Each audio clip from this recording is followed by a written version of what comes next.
All right. It should be not in that way. Welcome back, everyone, to the BMA Future of Water Theatre. I'm really pleased to introduce APHC for this next panel discussion, which is about technology and the changing face of our industry, the plumbing and heating industry.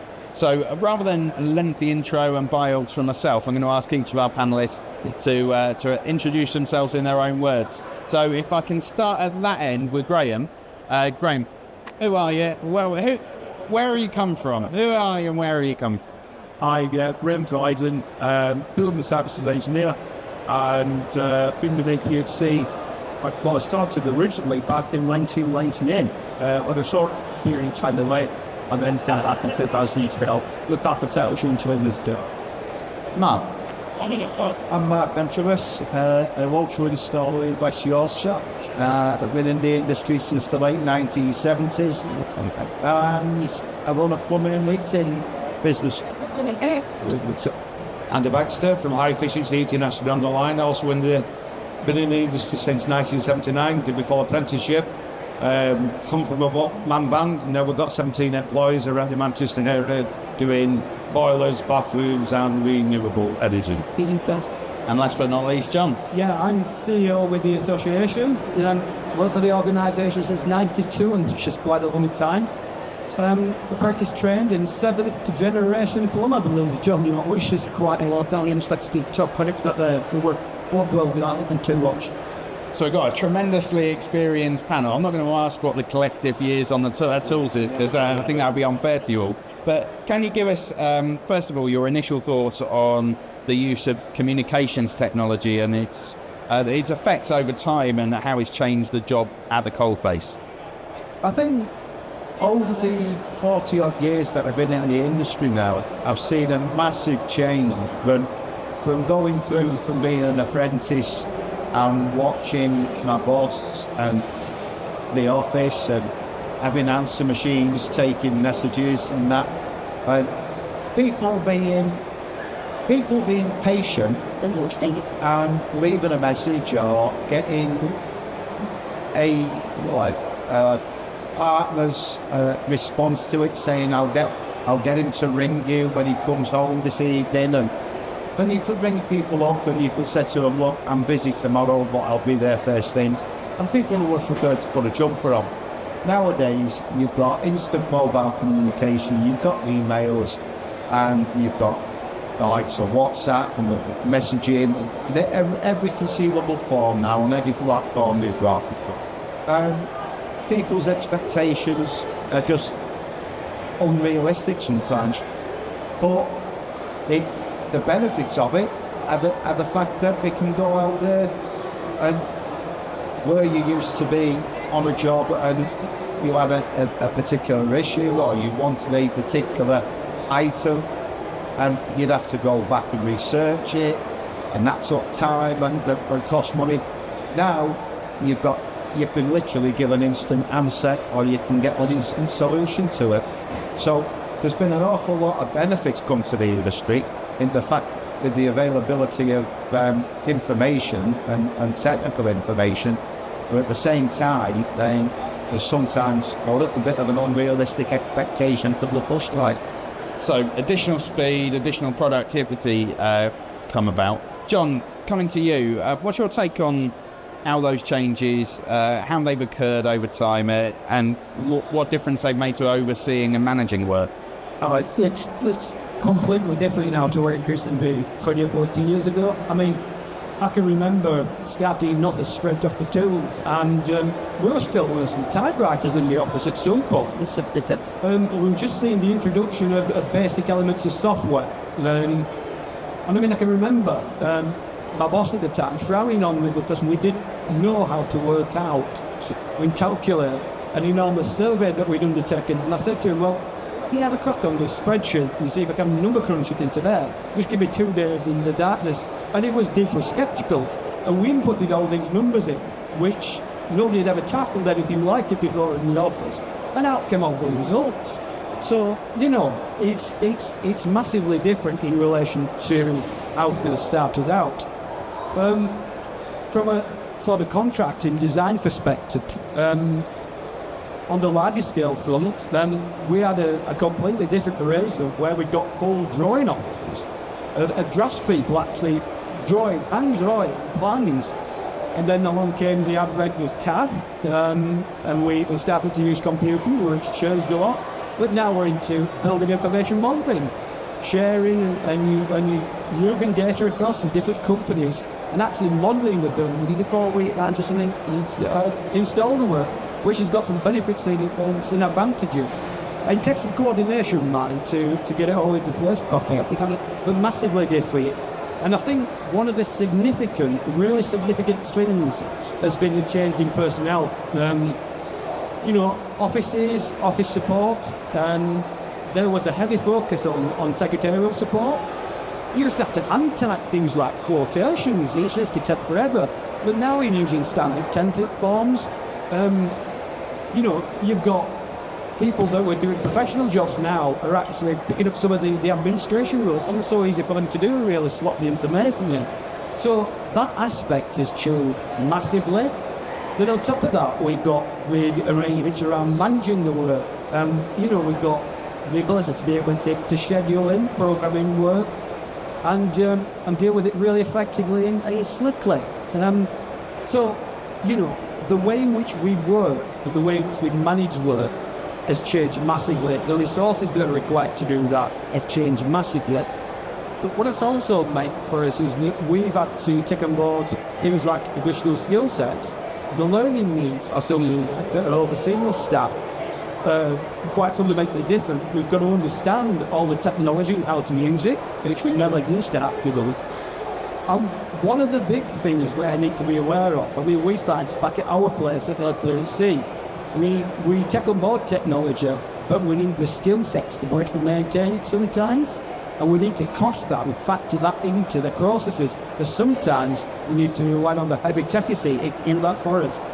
But wow, what a difference over and above where we were 2 years ago.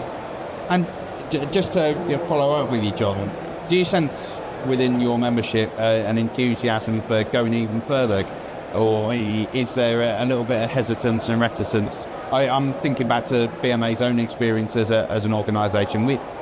About 5 years ago, we moved into the cloud rather than having an office-based server, and it was quite scary at the time actually doing that project. Do you get that with your members? I think we're seeing quite a lot of positivity towards technology. If I was to reflect back probably 10, 15 years ago, there's quite a lot of skepticism shall I say about it. But I think people are really need to embrace it. I think some of that is about changing technology.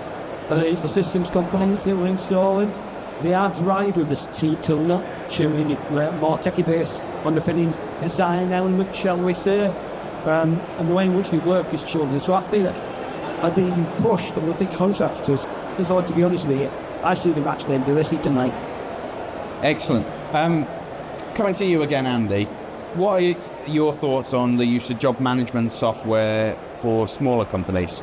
Well, this is a very, very easy one to me.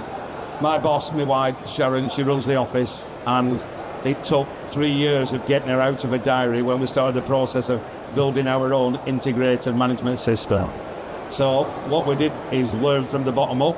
We started to ask the questions what the business started to need. We looked at the available technology, and actually one of our IT guys said, I think we can build this system ourselves. So it's been a fantastic journey. We still continue to develop it. Now the diary's gone, there's no way on earth that Sharon Baxter could ever have the diary back. It was a bone of contention for that long, so many arguments with it. But it's a simplistic system. You can upload information for the customer, you can book in jobs, they get a text when they book in jobs, so they can't really say that they haven't been notified about it. So on the front end, as you go into the job again, they get a text again. Now it's amazing how many people, especially first thing in the morning, they're not in. And they forgot the job because it might have been booked in 2 weeks ago, so they're on the phone immediately. So that software again can tell everything about the job, the costings on the job. Say we do a central heating quote with the use of this technology, I can walk into a house and within 15 minutes, I can have that central heating quote within the inbox of the customer, also backloading all the materials at the current prices. So again, we keep adding the nuts and bolts on it. The engineers can access previous records. My call-out engineers can be on call over the night. They don't have to phone the office. They press a button. They can book themselves a job in. So the technology is there, and it's always expanded. I looked around here today, and it's been fantastic. Some of the software companies, they really do help small businesses, even one-man bands. You can do it off your phone now. So it's been a massive change. It still works forward. Now, here's an interesting fact. If you actually build the system yourself from scratch, you can claim it against your tax, your R&D tax. So actually, the business tax we got every year, we didn't get any business tax for 2 years. So because it's unique to your business, you can develop it your way, but then it helps the business definitely move forward. During COVID, very easy, switch to home. We put the computers in at home, we logged in off the cloud, everything was done from home. So again, we didn't need to go into the offices with the keep us distances, or the customer could just ring on the internet phones. So technology can't stop moving forward. To us, there's been no negative effects except the first couple of years taking Sharon off the diary. So seamless integration then. Just a bit of a plug. Tomorrow morning for anyone that's about, we've got a session particularly aimed at SMEs around using digital solutions to improve the bottom line. So there's more content in the theatre on that coming forward. Mark, coming to you, what advice and guidance can you offer small companies and specialist technology-based tools and equipment that might be worth the investment and worth the purchase? Sorry, you didn't catch. What advice and guidance can you offer small companies on the specialist technology and tools that are available that might be worth purchasing? I would say that you really do need to embrace the technology that's out there, especially with the tools. Without naming a particular manufacturer, I use everything that integrates with my iPad and my iPhone, and for problem solving in so many ways, it gives me a far greater in-depth insight as to what is actually going on. And I've always been at the forefront of wanting something that's at the cutting edge, that'll give me that little bit of an edge.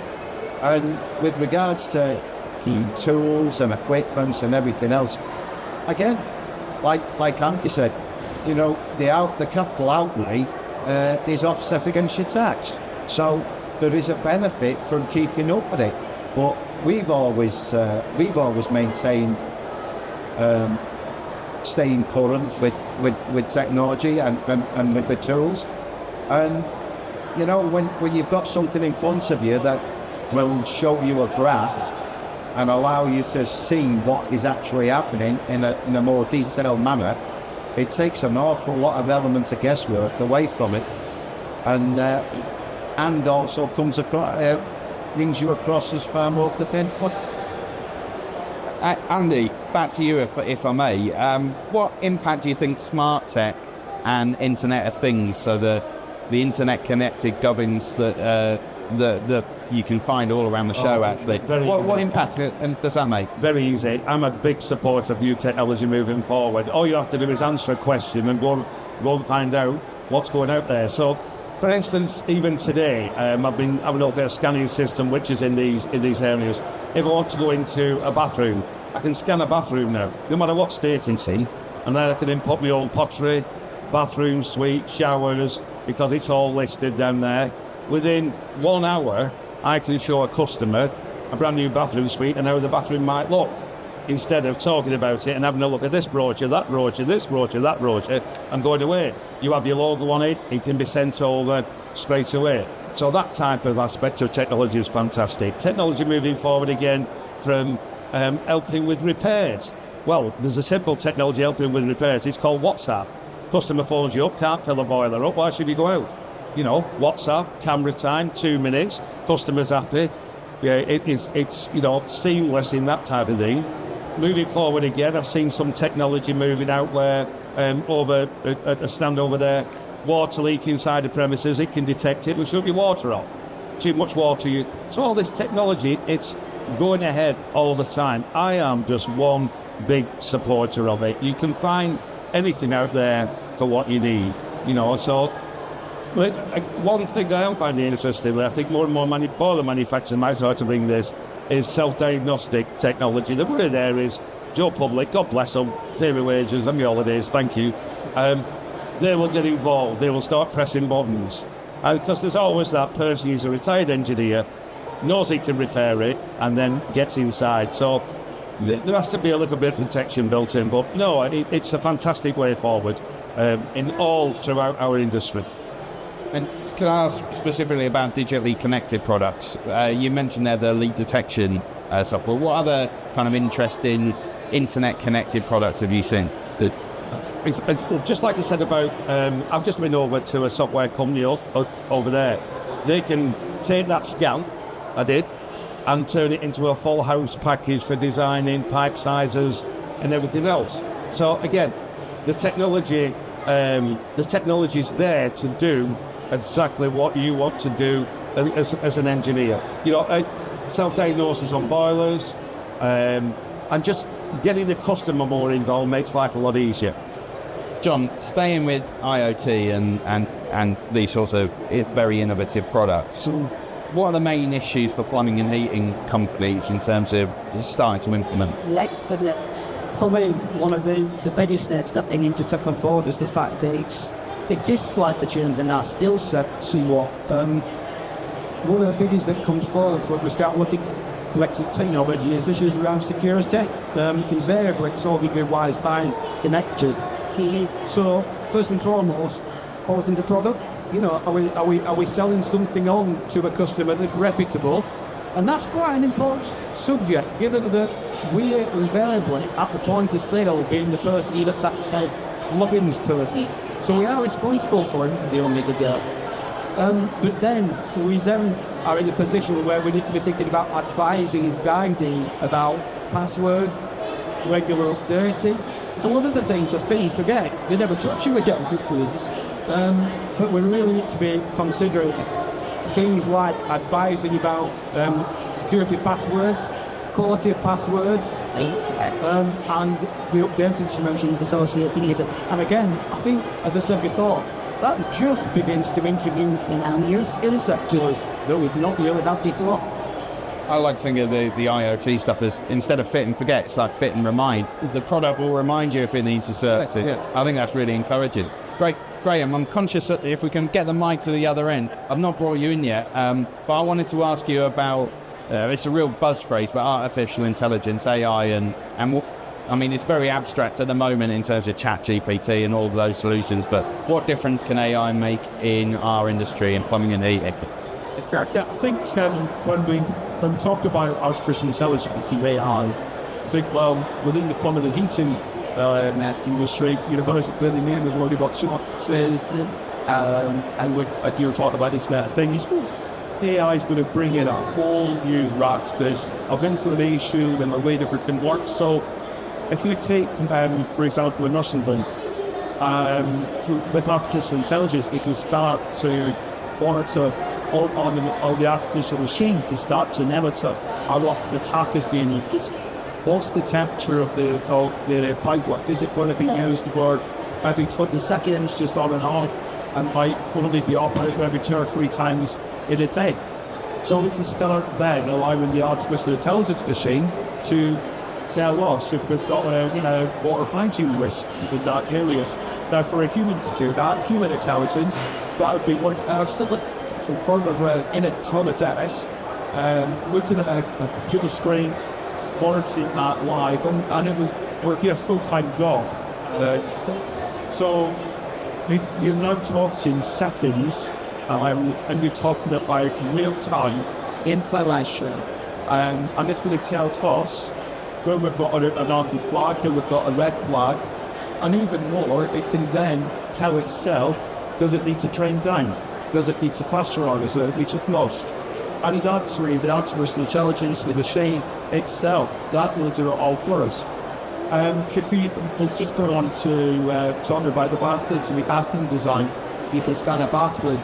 Again, if you're doing accessible bathroom, we could scan the bathroom, we can take the floor out, you could then put in the information about the individual, and the artificial intelligence itself could then work out where's the best position for the current stuff. It's going to be very difficult for us wheels, and then to be set back line. So the person that we're there to give them auto life, it is going to be so much better for them for once. And that goes to the same to a normal bathroom. And you could say, right, here's the sky, here's the layout of the background. Can you give me a Victorian bathroom suite in white, or we've finally got rid of the avocado, I think. Yes. Oh no, it's back. It's back. It's back. My mum would be so pleased. But the one said, but yeah, we can similar to Victorian style, one this, one that, and then from the start, the artificial intelligence can give us 10 mock-ups, and then we can say, right, we choose those plain, and again, the artificial intelligence will go back and say, we're handing environment all your customer likes, we suggest that this is what your customer like, and then you can use that back. A bit of a follow-up question, Graham, for you on AI. Yeah. This technology is developing so rapidly. How can plumbers and heating engineers possibly keep up with the developments? Yeah, you're right, it does move very fast. I mean, we're talking about, if you think about artificial intelligence and you think about where we were even 6 months ago, we were kind of seeing all of a sudden this little new icon on the web browsers, and now we've got mobile phones that are going to be launched with AI and everything else. And if that was 6 months ago. I think the most important thing is, I think with events like here, walking around, they move, you were down on the stall with that hip-hop software, and actually keeping an open mind and just and listening and doing seeing what's appropriate and seeing what manufacturers are doing, and just keep researching. The ideas of YouTube, I think these are all brilliant ways to keep yourself updated. And in our Facebook, for listen, social media's got a lot of good points on there when there's got new technology that like to get you focused and keep you abreast of new things. While you've got my Graham, another buzzword, augmented reality. Tell us about that and what that means to plumbing and heating engineers. Or nothing. So I think when we talk about augmented reality or AR, I think there's another technology we should also bring in, and that's virtual reality. And virtual reality is we're probably going to anticipate that in some cases nearer. So going back to the idea of the concepts about the bathroom, and we've used artificial intelligence now to come up with the best solutions for our customers with bathroom design. Now, when they prepared for quite some money, we can now give a VR headset across to our customer, and they're going to be able to experience the new bathroom in 3D. They're going to be able to visualize it not just on a computer screen, but visualize it, physically walk around that bathroom. And that's going to be really good when we talk about things like accessible living again, because it's going to be like, positioning of things like grab rails, is it going to be comfortable for you to use? And we can start to measure the accessibility of our products as well as the capabilities. Augmented reality is more where we're overlaying information in our normally ones, if you like. And that again is really exciting because, again, go back to the care home or go back to the hospital or the school. It can be very easy to, hear this thing now, there's not a fault on the system, there's a hot insulation system, or we want you to bring down. So we've got to go back to the schematics, we've got to go and lift the ceiling tiles, there's got to go up there over the top. And now, I do admire the props and the preparation here, Graham. It's great. I'll still get wobbled out of that. That's it. I said again, glasses, close into mobile phone. You've got the building schematics downloaded onto a piece of software, And as you're walking along the corridor of the buildings, you're looking up and you can see the valves, you can see the pipework, you can see the systems that you're looking at, through the ceiling, and you know exactly where everything is going to be.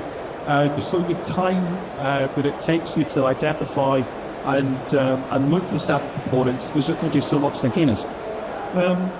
Again, if you're doing servicing or you're doing repairs, and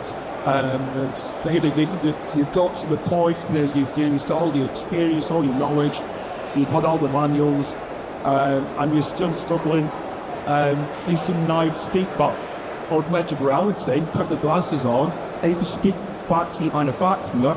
The manufacturer can see what you're looking at, and the manufacturer could overlay information into your glasses. So if you get a component, they could say, right, can you test and test from here, can you test this reading here, and they could guide, and that information is going back to the manufacturer, and all that could be on the other side of the world. So again, in real-time information, everything is turned with that, and so accessible. So it's actually picking up with what Mark said, and even from what Andy said in Austin. Or it's just that interlinked to these. And so we in the world of bathrooms, we've seen AR and VR for quite some time actually in that high-end retail. It's really encouraging to see that filtering through to Contractors as well. So great to hear. John, if I can come back to you, we've seen in the trade media, but also in mainstream media too, about the, especially in large companies, front-end customer queries being handled by AI and chatbots rather than people. We've seen in research, this is an area where people want folk that they can trust responding to their queries and be human. Can you kind of talk us through the potential here of using AI, but without kind of compromising the demands of customers? I think it's an interesting subject, as this, and it's on my first thoughts out very carefully. Having experience using the chatbots and AI generated stuff with organisations like energy companies, I know some of the frustration is that we've got a scale and well, we can't speak to a human. And having said that, there are some advantages with a good proportion of queries in relation to being able to filter and respond to inquiries. A certain level of contact is very, very basic information that can quite easily convey to artificial intelligence. I think the issue is when it's more complex. A classic example could be your problem around spam entry, where you need to speak and you're an individual direct to what you can resolve. And there's nothing more frustrating than having to stay between front of it.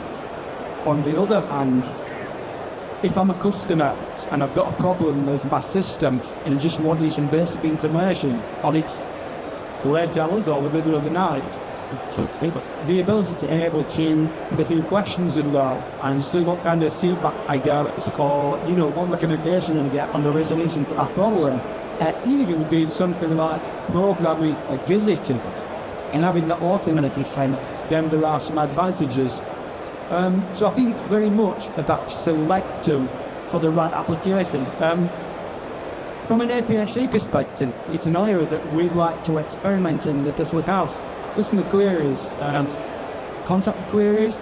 We've got direct members with public queries, and we think that there is the possibility of handling and providing enhanced service, particularly out of hours for customers, by providing AI-generated information and feedback.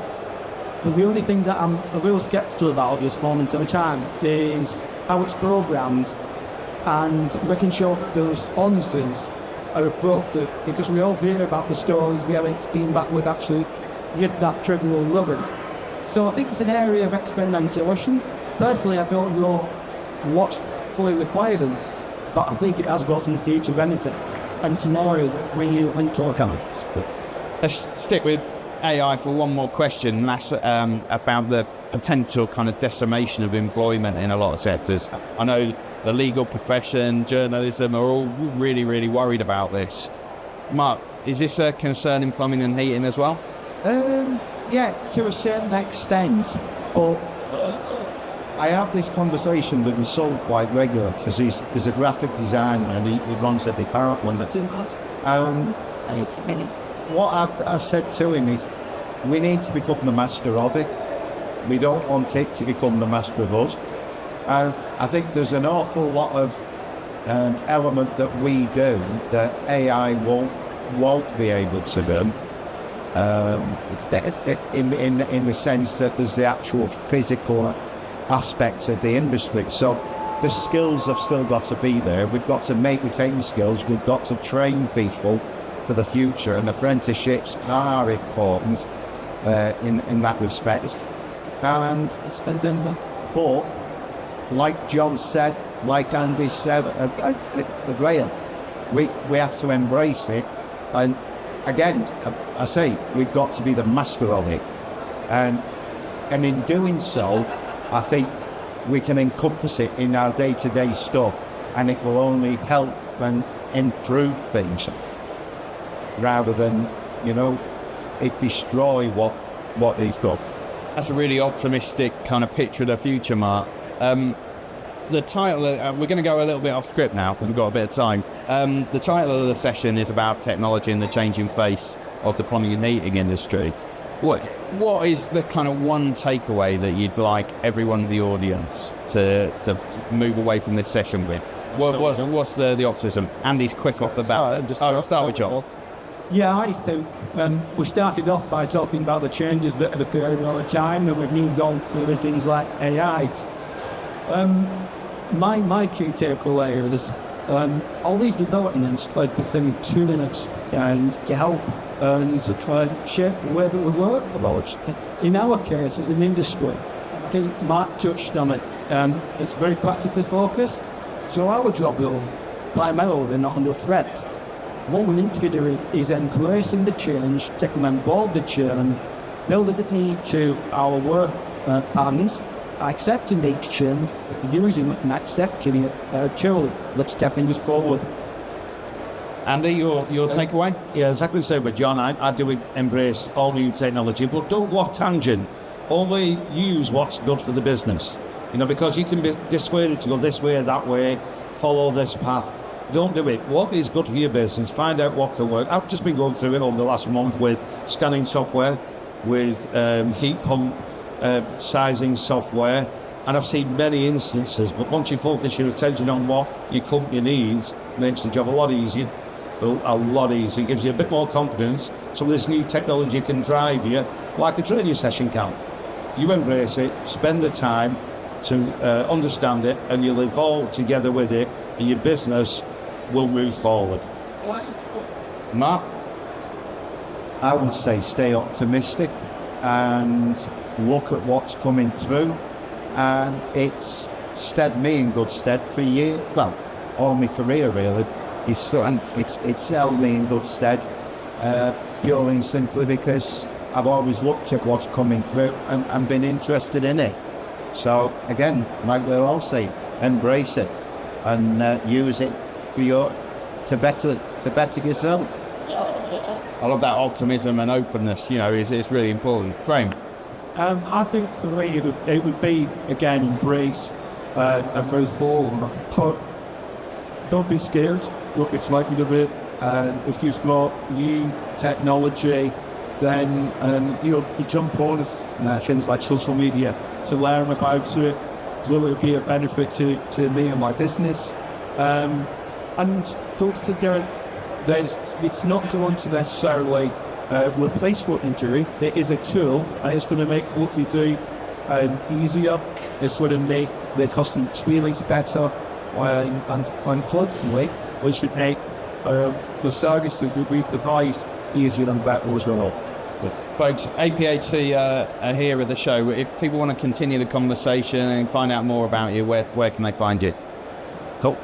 We're back through into Hall 5, and we're on stand 5L18, the quarter behind the deck deck. Excellent. Well, I encourage everyone to go and see APHC. Excellent discussion. Thanks so much for joining us in the theatre. Please put your hands together for our panellists. Thanks ever so much. Great business.